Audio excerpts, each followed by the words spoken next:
Let's check the markets now with Michelle Rafferty. And Michelle, some positive news out of Europe overnight. Absolutely, Joe. The Eurozone has emerged from a record recession with economic growth recorded for the first time in 18 months. Europe's two biggest economies recorded stronger than expected growth for the second quarter of the year. Germany's economy rose 0.7% and France had a boost of 0.5%. But the European Commission says there are significant obstacles to overcome. The 17-nation bloc is still fragile and Greece is struggling with a record unemployment rate, especially amongst its youth. Analysts say there's still a long way to go for the Eurozone to travel before it's recovered. And despite the positive news out of Europe, the Australian market has opened modestly lower following Wall Street's lead, which fell overnight amid more speculation over cuts to stimulus measures. The All Ordinary at the moment is down just 1 point and the ASX is trading flat. Major US retailer Macy's also reported poor sales, which has weighed on the American market.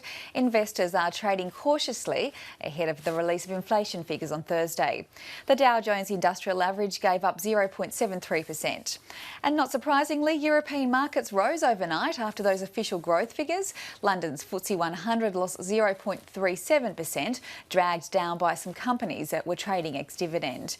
And the spot gold price rose back towards midweek highs, and West Texas crude has barely moved. And the Australian dollar is now a little higher, just buying over that 91.5 US cents mark against the greenback. The Bank of Queensland is set to return $34.5 million to its customers after it found it overcharged them.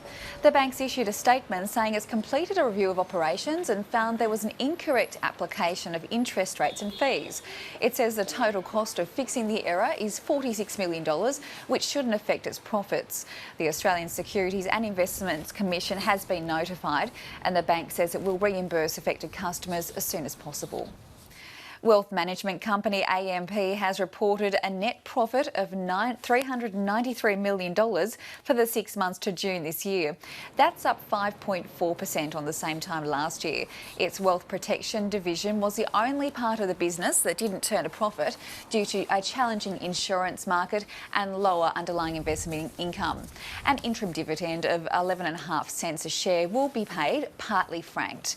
AMP has also announced it's appointed Craig Miller as its CEO from the beginning of 2014 as Craig Dunn retires. And Joe, the flamboyant Australian fashion designer Alana Hill has announced she's breaking with her brand after 18 years, so a bit of a sad day for fashionistas amongst us. Okay, thanks a lot for that, Michelle.